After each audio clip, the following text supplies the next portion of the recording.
আব্দুল হামিদ কোন যেনতেন ব্যক্তি না, রাষ্ট্রপতি, দুইবারের রাষ্ট্রপতি। তারা কি এয়ারপোর্টের লোকজন চেনে না? প্রধান উপদেষ্টা আপনাকে দায় নিতে হবে। আপনার গ্রিন সিগন্যাল পেয়ে এই দামি রাষ্ট্রপতি সে বাংলাদেশ ছেড়েছে। আর সহযোগিতা করেছে কে? আমাদের এই বোকা শোকা স্বরাষ্ট্র উপদেষ্টা। কথাবার্তা শুনলে মনে হয় যে লোকটা কেমনে স্বরাষ্ট্র উপদেষ্টা হইল, এত বোকা মানুষ। তিনি বলেন রেড নোটিশ জারি করে আব্দুল হামিদকে ফিরিয়ে আনবে। বাবারে, এত সস্তা রাজনীতি বোঝেন? এই ভাতরামি বন্ধ করেন। এই অভ্যুত্থানের শ্রমিকদের যে ভূমিকা, আমি মনে করি সব থেকে বড় ভূমিকা শ্রমিকরা রেখেছে। আমরা দেখেছি লুঙ্গি পরা শ্রমিকরা, আমরা দেখেছি রিক্সা চালক, আমরা দেখেছি ভ্যান চালক, যে যার জায়গা থেকে ভূমিকা রেখেছে। যখন একজন ছাত্র শহীদ হয়েছে, তার লাশটা হাসপাতালে নেয়ার মতন কেউ ছিল না। একজন রিক্সা চালক তার রিক্সায় করে মর্গে নিয়ে গিয়েছে সেই লাশ। একজন রিক্সা চালক যখন ছাত্ররা আন্দোলন করেছে, তখন পানি নিয়ে ছাত্রদেরকে দিয়েছে, বাবারা তোমরা এই পানি খাও। শ্রমিকরা যদি রাজপথে না নামতো, হাসিনার মসনদ কখনোই কেঁপে উঠত না। সুতরাং এই সরকারকে বলবো, আপনারা শ্রমিকদের যথাযথ মর্যাদা নিশ্চিত করুন। দুঃখের সাথে বলতে হয়, এই যে উপদেষ্টা পরিষদ গঠিত হয়েছে, এখানে একজন ব্যক্তিও শ্রমিক বিষয়ে, শ্রমিকদের কর্মক্ষেত্র নিয়ে তাদের ধারণা নাই। তারা কেউ বিশেষজ্ঞ নন। এই দেশে হাজারো লাখো কোটি কোটি শ্রমিক, যাদের নিয়ে আপনাদের কোনো ভাবনা নাই। আসলে আপনারা কি করতে চাচ্ছেন? আমাদের দেশের শ্রমিকরা আর কত কষ্ট করবে? আমাদের দেশের শ্রমিকরা আর কত ত্যাগ স্বীকার করবে? আমরা আর দেখতে চাই না যে এই পেডেল মারা আমাদের রিক্সা চালক ভাইয়েরা, দেখবেন তাদের পাগুলো এমনভাবে শুকিয়ে এসেছে। আমার খুব কষ্ট লাগে যে রিক্সা চালক ভাইয়েরা, তাদের শরীরটা দেখলে আমার খুব কষ্ট লাগে। মানে তারা এত কষ্ট করে, এরকম প্রত্যেকটা শ্রমিকরা অনেক কষ্ট করে। আমরা যদি একটি উন্নত রাষ্ট্র হতে পারতাম, তাহলে এই প্যাডেল মারা লাগতো না।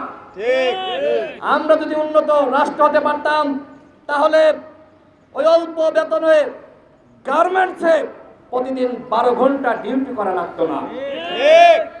এদেশের শ্রমিকদের কোনো আইন থাকলেও সেই আইনের কোনো প্রয়োগ নাই।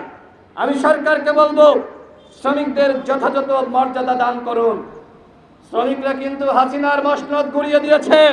সুতরাং আগামীতে যেই সরকারে আসুক না কেন, বা এখন যারা রয়েছে, শ্রমিকদের কথা যদি না ভাবেন, কারো মসনদ থাকবে না। সংগ্রামী সাথী বন্ধুগণ, আজকে দেখতে পাচ্ছেন আওয়ামী লীগ নিষিদ্ধের জন্য তোড়জোড় শুরু হয়েছে। বাংলাদেশের একমাত্র দল গণ অধিকার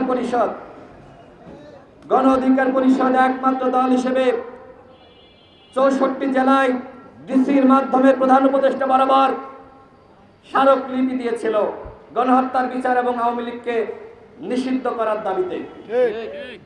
গত 5 ফেব্রুয়ারি, 14 ফেব্রুয়ারি আমরা ঢাকায় সমাবেশ করেছি আওয়ামী লীগকে নিষিদ্ধ করা এবং গণহত্যার বিচারে।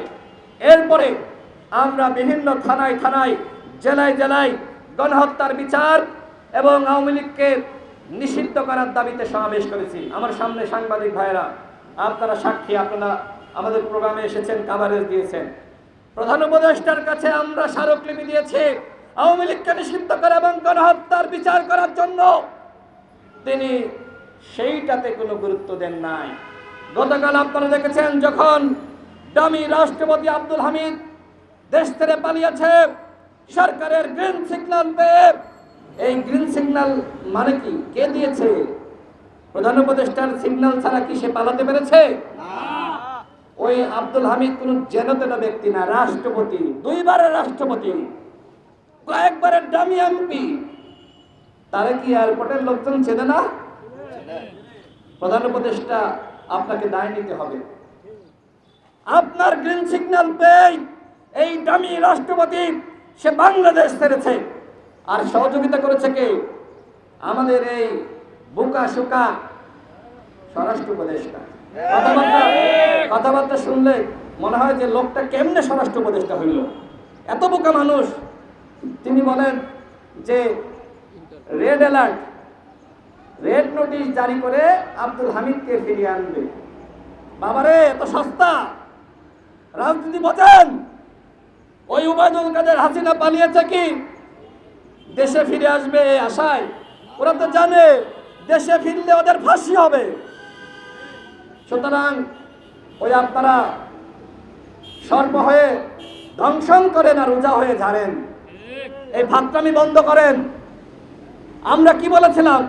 বাংলাদেশের একমাত্র দল হিসেবে গণ অধিকার পরিষদ বলেছিল আওয়ামী লীগকে নিষিদ্ধ করতে হবে, গণহত্যার বিচার করতে হবে। কিন্তু তোমরা গণহত্যার বিচার নিয়ে তাল বাহানা করেছো। 9 মাস অতিবাহিত হয়েছে, একটি মাত্র ট্রাইব্যুনাল, এই ট্রাইব্যুনাল নিয়ে তোমরা পুতুপুতু খেলেছো গণহত্যার বিচার নিয়ে। একটি ট্রাইব্যুনাল গঠন করে গণহত্যার বিচারে তারা পুতুপুতু খেলেছে। আমরা বলেছিলাম 10টি ট্রাইব্যুনাল গঠন করলে বিচার করতে সর্বোচ্চ 1 বছর লাগবে। যদি একটির মাধ্যমে আপনি 10 বছরে করেন তাহলে 10টি করলে কয় বছর লাগবে? 1 বছর লাগবে। কথা তো ক্লিয়ার? সেই ক্লিয়ার কথা আপনাদের কানের মধ্যে ঢোকে নাই। এই কারণে আজকে যখন ওই নারায়ণগঞ্জের ডামি মেয়র আইবিকে গ্রেফতার করতে যান, হাজারো মানুষ হাজার আওয়ামী লীগের কর্মীরা জড়ো হয়ে যায়, সাহস হয়ে যায়, কোনো গ্রেফতার হয়নি। এই যে আওয়ামী লীগের কর্মীরা জড়ো হলো, সেখানে কোনো গ্রেফতার অভিযান চলেছে? আমার তো মনে হয় যে যমুনায় গতকাল রাতে ফেসবুকে দেখলাম লেখালেখি হয়েছে, যে পরিমাণ লোক জড়ো হয়েছে তার থেকে বেশি আইবিকে রক্ষার জন্য বেশি লোক জড়ো হয়েছে। ফেসবুকে লেখালেখি চলছে। এই সাহস কিভাবে আওয়ামী লীগ পেল? গণহত্যার পরে এই সাহস দিয়েছে অন্তর্বর্তীকালীন সরকার।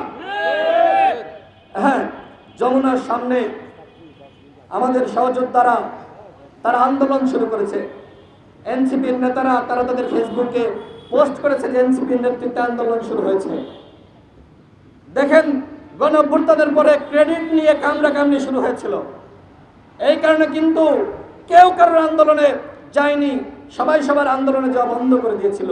আমি বলবো আওয়ামী লীগ নিষিদ্ধের দাবিতে, গণহত্যার দাবিতে ঐক্যবদ্ধভাবে আন্দোলন হতে হবে। কিন্তু ক্রেডিট নিয়ে কামড়াকামড়ি শুরু করলে কেউ কিন্তু যাবে না। দেখেন নাই, এই যে গুলিস্তানে সমাবেশ হয়েছে, সাংবাদিকরা প্রশ্ন করেছে কেন এসেছেন? আমাদের দাবি খালেদা জিয়া। কেন এসেছেন? আমাদের দাবি হাসান ভাই। সুতরাং একটি জনগুরুত্বপূর্ণ দাবিকে দলীয় দাবিতে পরিণত করবেন না, এইটা একটা স্বতঃস্ফূর্ত দাবি। আওয়ামী লীগ গণহত্যা চালিয়েছে, গণহত্যার পরে বাংলার মাটিতে আওয়ামী লীগ কোনোভাবেই রাজনীতি করতে পারবে না। আওয়ামী লীগ গণহত্যা চালিয়েছে, কিসের নির্বাচন? ও কি কোনো দল? ও তো খুনি, ও তো মাফিয়া, ও তো ফ্যাসিস্ট। সুতরাং আওয়ামী লীগ কিসের নির্বাচনে যাবে? প্রধান উপদেষ্টা আপনাকে ধিক্কার জানাই। আপনি বলেছেন আগামী নির্বাচনে আওয়ামী লীগ যাবে কি যাবে না, অংশ নিবে কি নিবে না, সেই সিদ্ধান্ত নাকি আওয়ামী লীগের। আওয়ামী লীগের সিদ্ধান্ত নেওয়ার সময় শেষ। হাসিনা কোনো পদত্যাগ করে নাই, ডাইনি হাসিনা পালিয়ে গেছে, ওদের নির্মম নিষ্ঠুর পতন হয়েছে। সুতরাং কিসের আওয়ামী লীগের ঠিকানা এই বাংলায় হবে না। একটা লীগ ধর, সাংবাদিক সাথী বন্ধুগণ, আওয়ামী লীগ আগামী কেন বাংলাদেশের যেমনি ভাবে আওয়ামী লীগের ব্যানারে কোন রাজনীতি করতে পারবে না, ঠিক আর কোন নির্বাচনে আওয়ামী লীগ অংশ নিতে পারবে না। এইটাই গণ অধিকার পরিষদের ঘোষণা। আমাদের বন্ধুরা যারা যমুনার সামনে যারা সমাবেশ করেছে, আজকে যারা মঞ্চ গঠন করছে আমরা তাদেরকে সাধুবাদ জানাই। কিন্তু ইতিপূর্বে আমাদের যুব অধিকার পরিষদ যমুনা ঘেরাও কর্মসূচি দিয়েছিল। বলা হয়েছিল এই যমুনার আশপাশে এই শাহবাগের এখানে 144 ধারা জারি করা হয়েছে। এনসিপির নেতারা যখন যায় তখন আর 144 ধারা কাজ করে না। আর আমরা যখন গতকাল স্বরাষ্ট্র মন্ত্রণালয় ঘেরাও করতে গিয়েছি, পুলিশ আমাদেরকে বাধা দিয়েছে। তারা বলেছে 144 ধারা।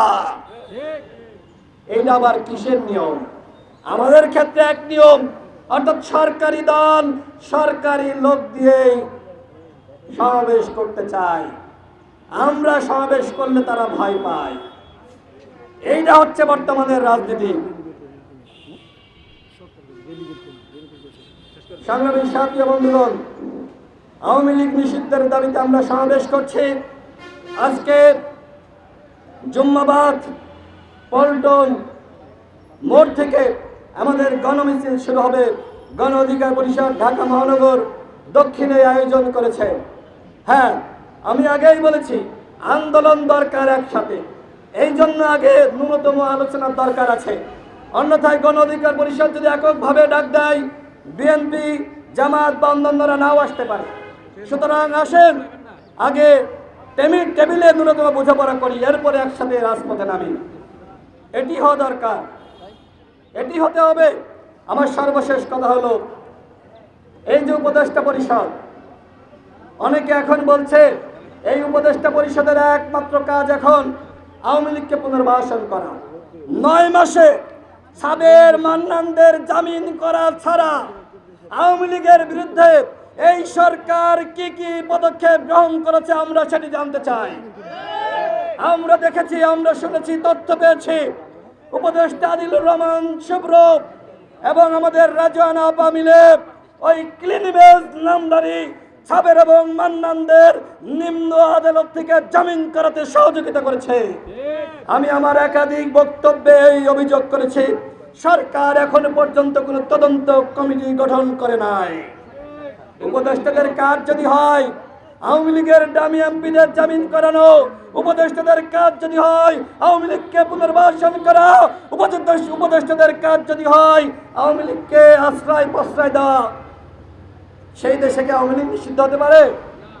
আমি সরকারকে বলছি 48 ঘন্টার মধ্যে জাতীয় সংলাপ ডেকে রাজনৈতিক ঐক্যমতের ভিত্তিতে আওয়ামী লীগকে নিষিদ্ধ করুন। নির্বাহী আদেশে আওয়ামী লীগকে নিষিদ্ধ করলে পরবর্তীতে সেই আদেশ নাও টিকতে পারে। সুতরাং এখন একমাত্র উপায় সকল দলকে ডাকা। প্রধান উপদেষ্টা যদি আগামী 48 ঘন্টার মধ্যে জাতীয় সংলাপের আহ্বান করেন, শুধুমাত্র আওয়ামী লীগের নিষিদ্ধের দাবিতে, যে আওয়ামী লীগকে নিষিদ্ধ করা হবে কি হবে না রাজনৈতিক দলগুলোর মতামত নেওয়ার জন্য ডাকে, আমি চ্যালেঞ্জ করে বলছি আগামী 48 ঘন্টার মধ্যে আওয়ামী লীগ নিষিদ্ধ হবে। অন্যথায় এই সভা সমাবেশ করে শুধুমাত্র লোক দেখানো যাবে, আর কিচ্ছু করা যাবে না। একমাত্র প্রধান উপদেষ্টা যদি পদক্ষেপ নেয় তাহলে রাজনৈতিক ঐক্যমতের ভিত্তিতে আওয়ামী লীগকে নিষিদ্ধ করা সম্ভব। আমরা সেই দাবি আগেও রেখেছি, এখনো রাখছি। আপনাদের সকলকে ধন্যবাদ।